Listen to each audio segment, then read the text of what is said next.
So we have, I know many of you, and before I start, so I've been doing this for, I don't know how many years.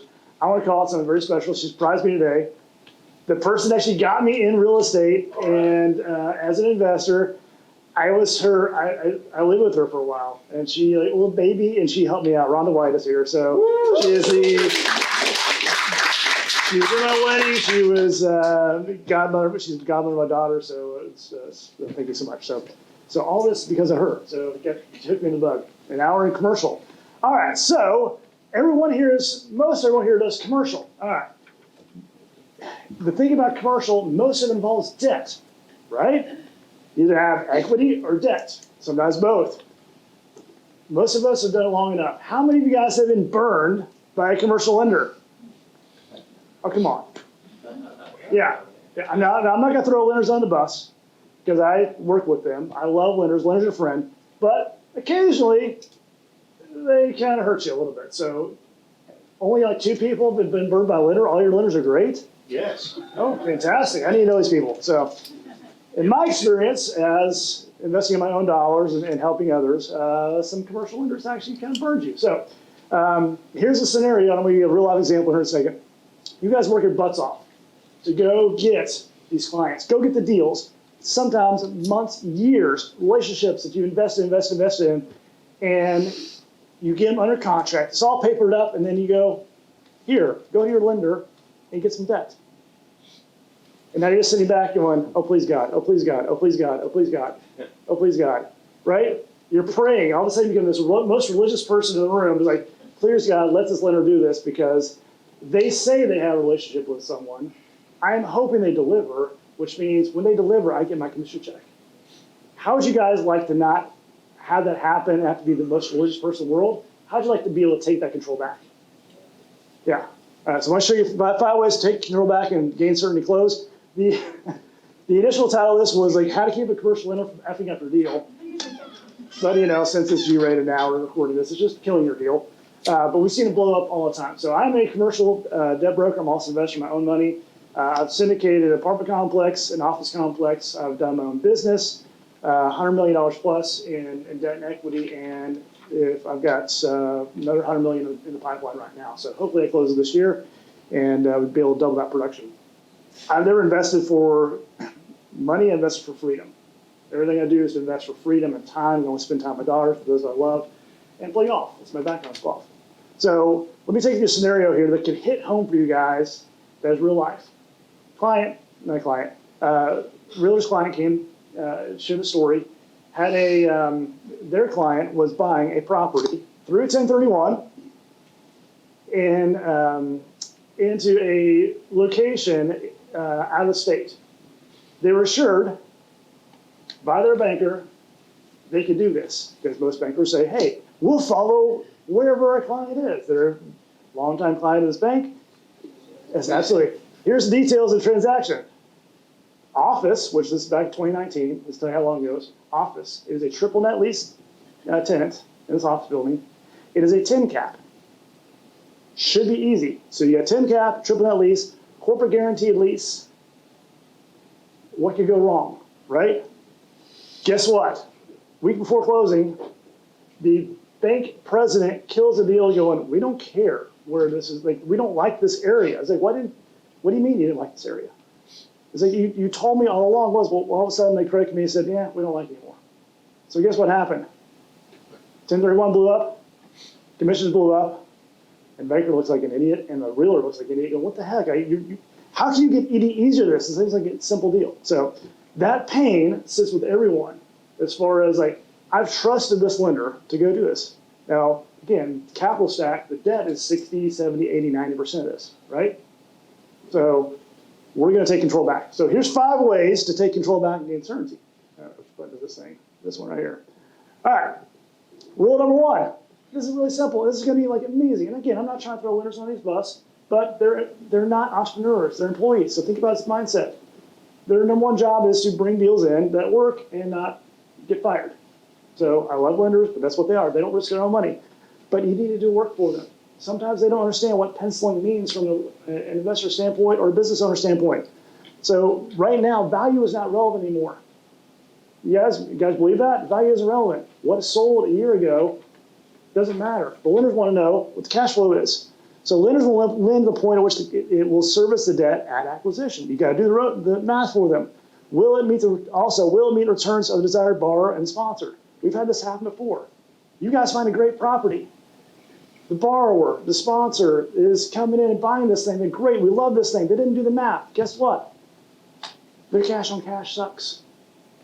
It's like, oh my gosh, I'm putting up half the 40, 50% down to make this thing debt service. It doesn't make sense. It's like you could have figured this out in less than 30 seconds. I'm going to show you how.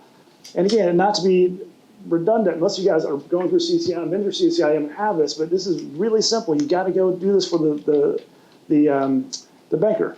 Now, Coach Burt, and I know Paul said this, there's no math involved. They lied. So there's math involved, but it's going to be really, really simple. Back in napkin half. So here's a quick example of a purchase price here, $3 million. This is a 6 cap, produces $180,000 in NOI, and the market rate right now is assets 6.5% on 20-year AMP. Sounds fantastic right now, right? That's pretty much market. Guess what the lender sees? This. Well, if you're just 75% loan to value, yeah, you're gonna get the bottom of this thing. Your net cash flow is minus 1775. How does that work for anyone? Lender said they do 75% loan to value. They get in the middle of this thing and go, oh, wait a minute. We ordered appraisal, we got the approval out there. Yeah, you're going to have to bring more than that down because the cash flow is negative, or you have to personally guarantee this beyond what you want to go do. Not cool. Here's how it looks from a lender standpoint, where you need to take a minute and go do the math for them for both sides, lender as well as the sponsor. Because sometimes it doesn't make sense for the sponsor to go do this. You should go rent. Don't go buy, go rent. So, sorry, I'm kind of away there. So, break this down, $15,000 of NOI. That means you can cover debt service at $12,000. That means your max loan amount is $1.6 million, which is 53% loan to value, right? So your down payment is $1.4 million. You do the quick cash on cash, that's only 2.6 return. That sucks. You got to put it in a money market right now and make 4, easy. Or anyone else's deal, make double digits, So just pause for a second, does it make sense? And oh, by the way, how many math nerds are out there? Okay, we got a couple. I'm gonna go past this slide then. Here's the factors on this thing. Here's how to do, if you don't have your CCIM calculator in front of you to be able to back into what the max loan amount is, there's some factors here just based on this. And I'm gonna send all this to you guys. So don't worry about this one. Slides. All right, number 2. How deep will the underwriter look at your client's financials, right? Most people go, I'm just going to go to a bank. Okay, well, cool. Fantastic. Well, let's just start ask the question, how long have you had this entity? A year. Guess what? You ain't going to bank. How do your taxes look? We don't really pay taxes because I've got great accountants. Guess what? Bank's not going to like it.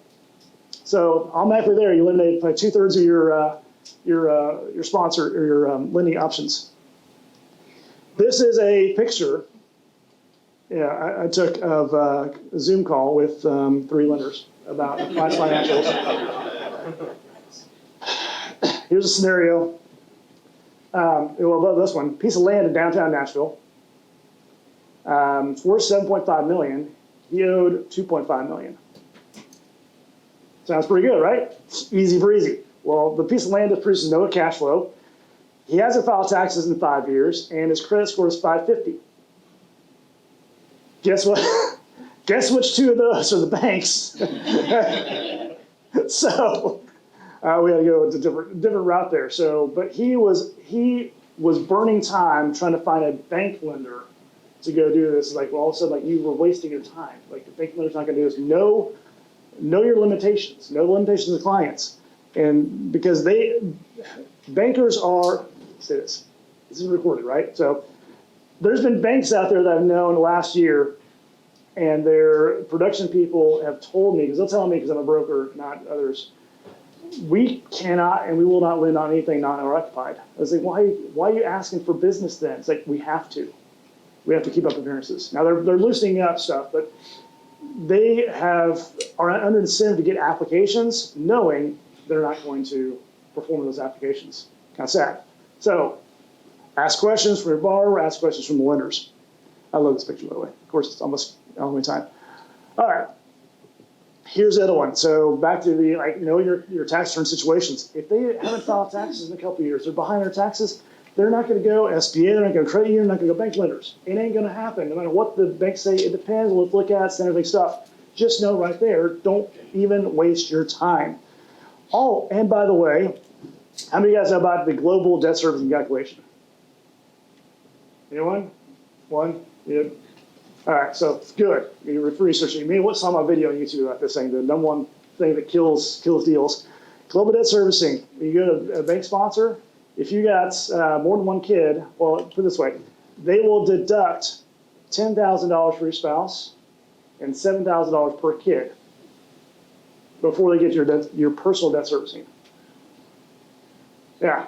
So how many of you guys have more than 3 kids? Yeah, that's what they're deducting. How many of you guys have more than one spouse? If you have kids, 7,000. See if it said there. If you guys have kids, like $7,000 seems pretty cheap because they blow through that. I've got one that's like, oh my God, that's a lot. All right, there are other lending options out there besides the banks. They don't require tax returns. How many of you guys know that? Yeah. So debt funds, family offices, CMBS, life insurance. There's many others going to go do that. So you have other options to go find lending for yourself and your clients. Don't just say, hey, go get a loan. Like, well, okay, what type of lending? There's 1,000 different ways to go skin these cats as far as that. There's more money out there than God to be able to help buy real estate right now. All right. Can I share with you guys 4 secret lending strategies? You guys do that? Secret. You can't share anyone. Okay? Super secret. You guys got it? Pinky swear? Okay. And also, by the way, for the love of God, don't seller finance. How many of you guys have heard these gurus about seller financing? Fundamentals before creativity.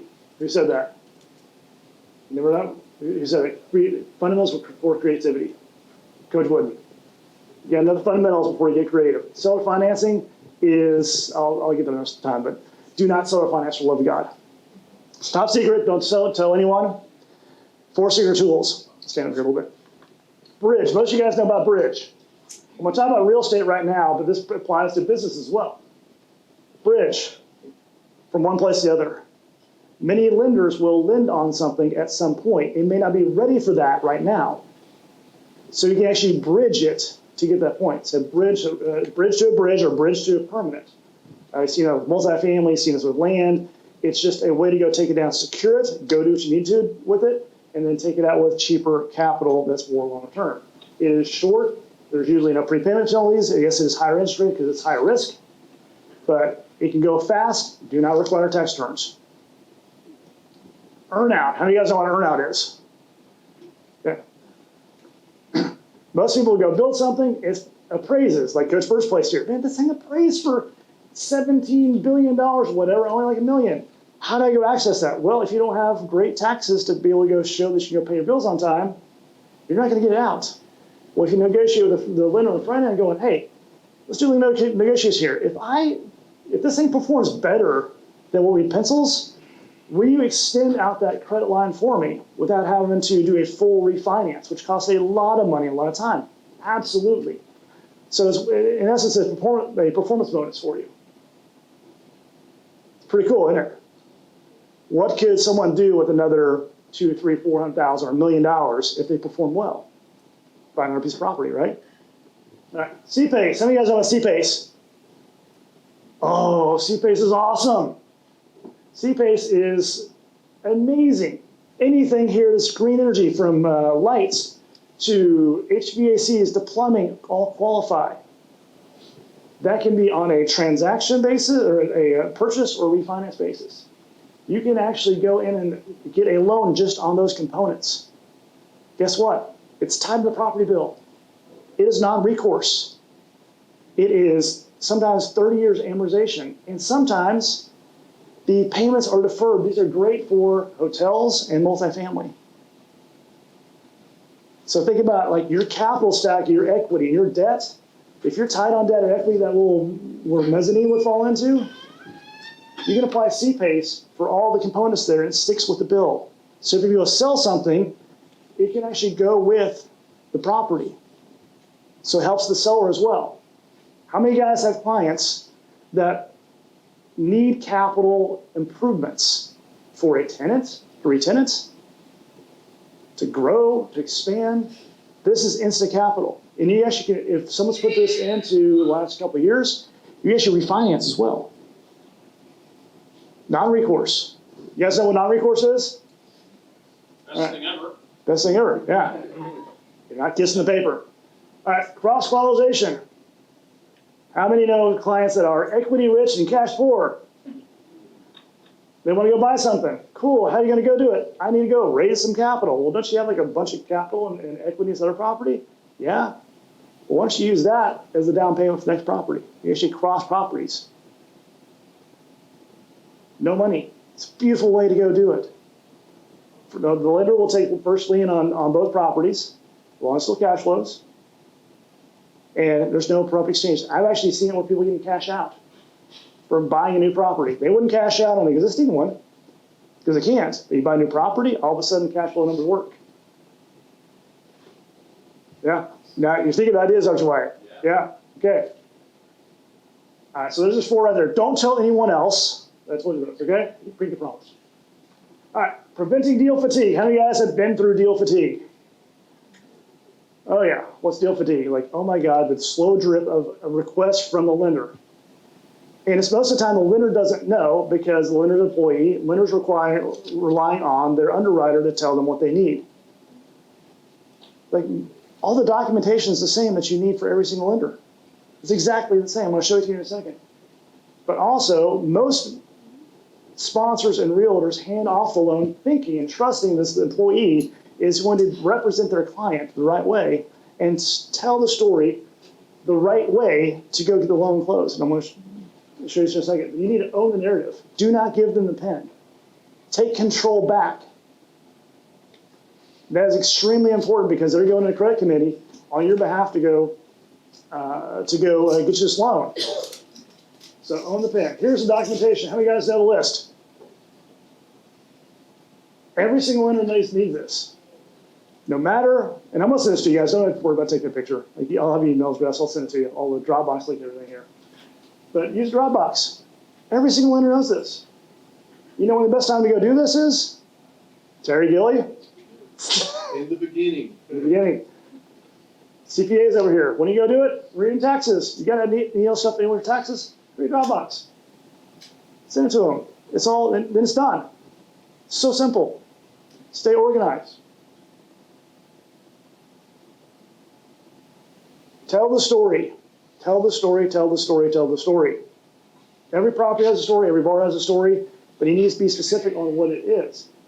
Who are they? This is from the standpoint of the lender. You've got to get their attention. You're doing their job for them. Yes, I understand this. It's supposed to be their job, but guess what? Most people become lazier and lazier to get through life. But also, you don't get what you don't ask for. You need to ask for it. Exactly what you want. You need to tell them who they are. So your bio. You got to brag on what your recent experience is. Again, what your skill set is. You need to be able to show that you've had successful exits. You signed a loan. They don't want to deal with any rookies right now. If you just hand them a whole bunch of paperwork like this and you expect the lender to go through it, they have 100 other requests like that in their inbox. They don't want to work. They don't get a golf course. How do you get your requests to the top? Help them out. Make it easy on them. Attract capital. Don't chase it. What is it? What's the asset class? What's the status of the asset class? Where's it at? Basic stuff besides the address. This is your location. This matters. How far away you live from the asset. They don't want to be 1,000 miles away. What is your tie to that location? How? What's the purchase price? Loan amount, cash flow. How's it going to cash flow? What's your plan to improve the property? They love the story. They love saying, oh, we're going to lend on this thing to make it prettier. Fantastic. Tell them that, what it's going to be. Give them the picture. Paint the story for them. And then, most importantly, when does it need to close? 1031, right? They need to know if it's 1031. Light a fire. Here's what it looks like. I'm not going to read this, but it tells you what it is. Very, very simple. Now, I put it in an email. I put it in bullet points because most people read in bullet points right now, not in paragraph. And I have room on the slide. But it tells the story, or we're acquiring a 100-unit Class B complex, 85% occupied, seeking $6.5 million. We need to close in 75 days. That is an email for them. They can see it. They can understand it. They understand what the parameters are. They can say yes or no. Good? Are we good? All right. The best ones are, I had a guy email me that I actually know. He's super awesome. And it's like, hey, I need a loan on a multifamily. Cool. Can you tell me more information? Like, a little more. All right. How many guys would like to know the BS test? How to interview a lender? All right? Come on. Like, we need to know this. Like, you need to know how to interview a lender. You're asking for them, their capital, but you're interviewing them to go be your representative within, I love this next slide, in their credit committee. You need to know, are you hiring LeBron James or Kevin James? Is this guy a killer or is this guy a schmuck? Right? It's like most people put too much trust in others, so you need to know, so interview them. All right. This back to all ties together. You got to tell the story, then you got to ask questions. It is okay to ask lenders questions. You guys know that, right? Ask them questions. So, and I'm going to send you all these questions and we'll ask them, but these are very specific. You'll need to know, by asking the questions, they're going to know you're serious and you're a professional, not just another, hey, what's your rate person? You guys know that's the worst question to ask a lender, right? What's your rate?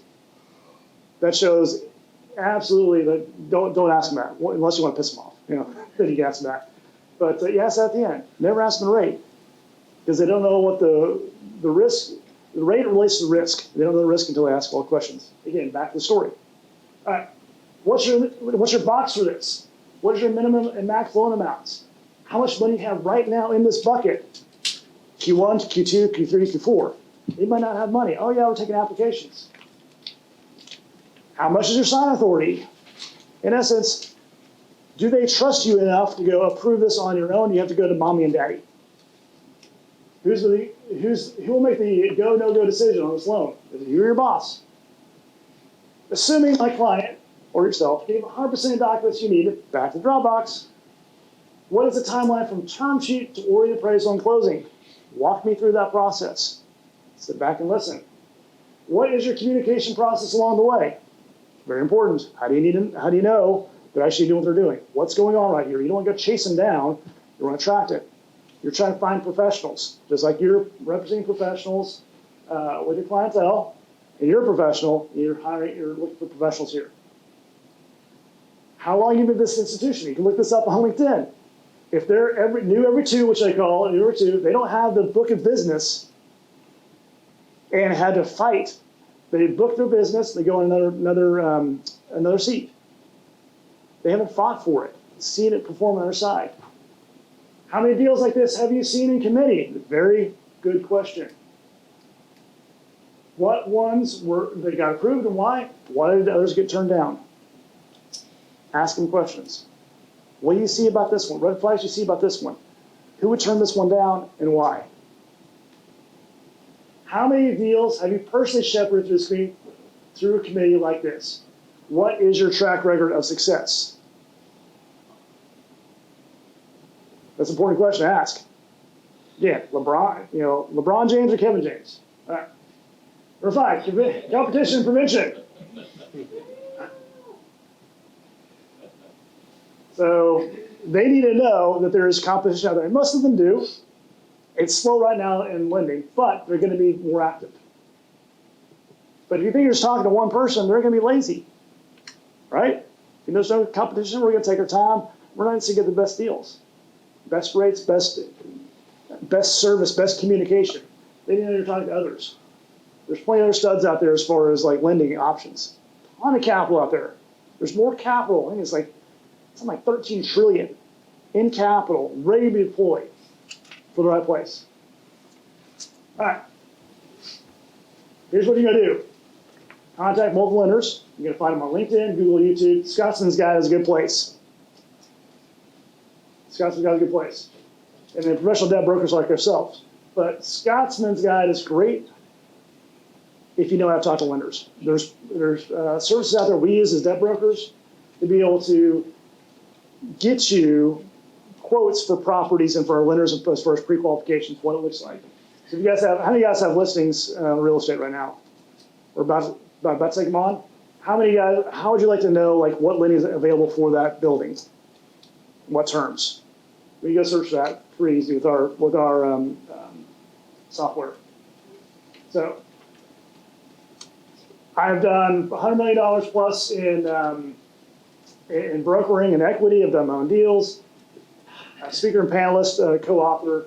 I love to connect with you guys on any type of deals. I lend nationwide, but I'm here to serve you guys. I teach on how to attract capital, both debt and equity.